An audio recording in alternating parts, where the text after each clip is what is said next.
नमः सिद्धिभ्यः। जय बोलिए त्रिकालवर्ती त्रैलोक पूज्य विश्वाराध्य पंच परमेष्टि भगवान की, अहिंसामय विश्व धर्म की, परम पूज्य सिद्धांत चक्रवर्ती आचार्य गुरुदेव श्री विद्यानंद जी मुनि महाराज की। जैनम जयतु शासनम विश्व कल्याण कारकम। धर्म स्नेही सत श्रद्धालु यहाँ पर उपस्थित आप सभी भव्य वर पुंडरीक पुण्यात्मा महानुभाव,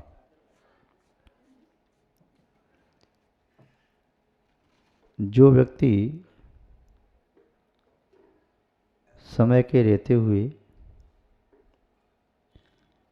सुकृत करने में समर्थ होता है, वह व्यक्ति लोक में प्रशंसनीय, सम्माननीय और आदरणीय होता है। जो समय और स्थान की कीमत नहीं पहचानता, वह अपने जीवन में चाहे कितने बड़े कार्य भी करे, लोक में आदर्श नहीं बन पाता।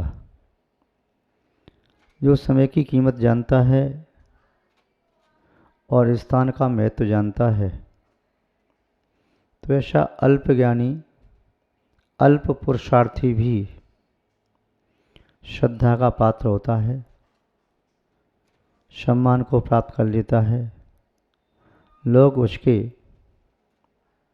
पद चिन्हों पर चलने को आतुर रहते हैं। समय यूँ तो निरंतर गतिशील है, स्थान यूँ तो सर्व लोग एक जैसा है, फिर भी व्यवहार की अपेक्षा से कहाँ कौन सा कार्य किया जाना उचित है, कब कौन सा कार्य किया जाना उचित है, इस श्रावक के लिए विवेक रखना बहुत जरूरी है। वही श्रावक एक क्रिया को किसी सामान्य स्थान पर करता है, यदि उसी क्रिया को किसी पवित्र स्थान पर करता है तो वह विशेष पाप का बंध करता है। पुण्य क्रिया को एक सामान्य स्थान पर करता है, कहीं विशेष स्थान पर करता है तो विशेष पुण्य को भी प्राप्त करता है।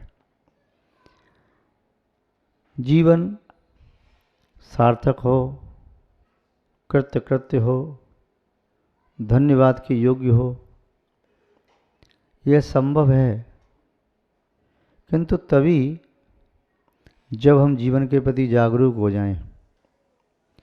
जो व्यक्ति जीवन के प्रति सुसुप्त है, मूर्छित है, अज्ञानता की आगोश में पड़ा हुआ है, वह अपने जीवन को सफल सार्थक नहीं कर सकता और ना ही दूसरों के लिए निमित्त ही बन पाता है। आचार्यों ने कहा है कि संसार में धन्यभागी कौन है। धन्यभागी मानने के सबके पैमाने अलग अलग हैं। कोई व्यक्ति किसी अपेक्षा से किसी को धन्यभागी कहता है तो कोई दूसरी अपेक्षा से। किन्हीं आचार्य भगवंतों ने कहा है, धन्यभागी वह है जो सर्वप्रथम धर्म पुरुषार्थ का सेवन करता है। अर्थ और काम पुरुषार्थ को जो बाद में उपाधीय मानता है, वह धन्यभागी है। जिसकी दृष्टि में धर्म पुरुषार्थ का महत्व कम है, काम और अर्थ का महत्व ज़्यादा है, वे धर्मात्मा की दृष्टि में धन्यभागी नहीं है। हो सकता है भोगी प्राणी उसे भी धन्यभागी कहें, वाह कितना अपार धन कमाया तुमने, क्या कहना, क्या अपने वंश की वृद्धि की है, क्या आपका जीवन है रईसों जैसा जीवन जीते हो, धन्य हो तुम तो। क्या तुम्हारा पहनना, क्या तुम्हारा चलना फिरना निरखना वार्तालाप करना धन्य है। क्या आपकी लंबी चौड़ी बातें मीठी बातें धन्य है आप तो। कौन व्यक्ति आपके किस गुण या विशेषता से रीझ करके आपको धन्य कहने लग जाए, कुछ नहीं कह सकते। जिस व्यक्ति की दृष्टि में जिस गुण को वह विशेष मानता है, जिस गुण को विशेष महत्व देता है, उस गुण की अपेक्षा से आपको धन्य भागी कह सकता है।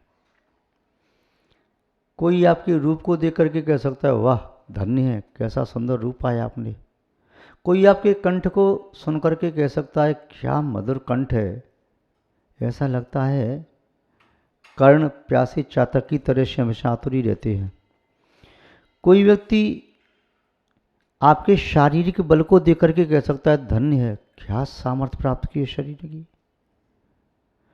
कोई व्यक्ति आपके उच्च कुल को देख करके धन्य कह सकता है, क्या कुलीन आपका वंश है। कोई आपके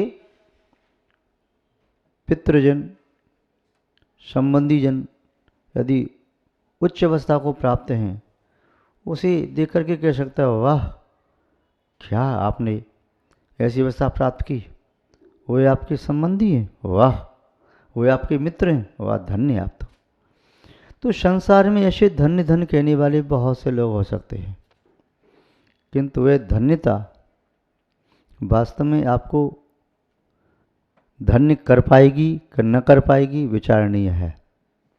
किंतु धर्म पुरुषार्थ के माध्यम से जो धन्य होना चाहता है, उसका जीवन अवश्य ही धनिकों के लिए भी धन्यवाद के योग्य होता है। वह जीवन अवश्य ही आत्म हितार्थियों के लिए भी धन्यवाद की योग्य होता है। महानुभाव धर्मात्मा धर्माचार्य ऋषि मुनि संत भदंत महंत सज्जन पुरुष धन्य किसे कहते हैं, उनकी दृष्टि में धन्य वह है जो नित्य भगवान के दर्शन करता है। आप पढ़ते हैं धन घड़ी यो धन दिवस योई धन जन्म मेरो भयो, अब भाग्य मेरो उदय आयो दर्श प्रभु जी को लख लायो। हे भगवान आपके दर्शन मैंने किए, मैं धन्य हो गया, मेरा दिन धन्य हो गया, ये घड़ी धन्य हो गई, पूरा जीवन धन्य हो गया।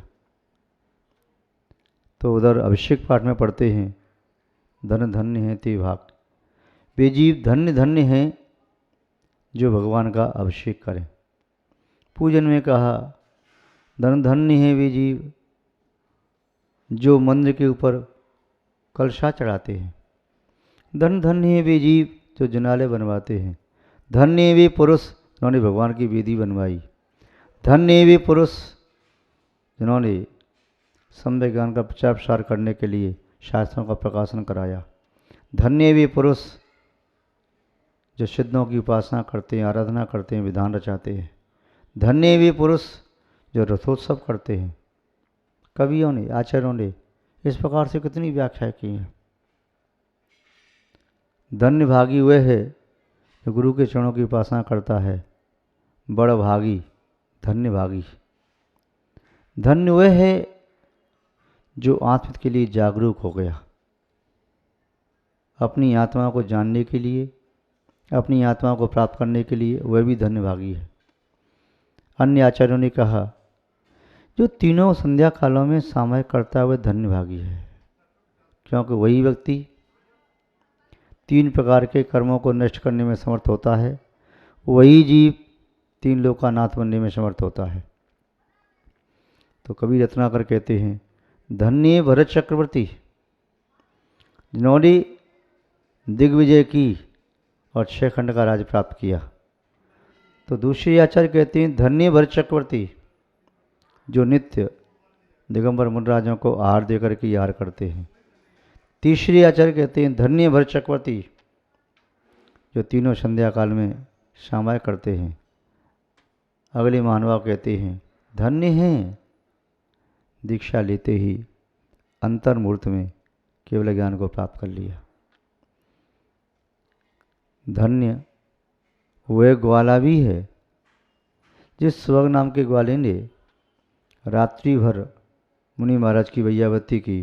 धन्य है और वह सुदर्शन शेठ बन गया। धन्य है वह अकृत पुण्य जिसने मुनि महाराज की आहारदान की अनुमोदना की और आगे वही धन्य कुमार बन गया। धन्य हुए धनंद नाम का ग्वाला जिसने एक पुष्प चढ़ा करके भगवान के चरणों में प्रणाम किया और राजा करकंडू बना।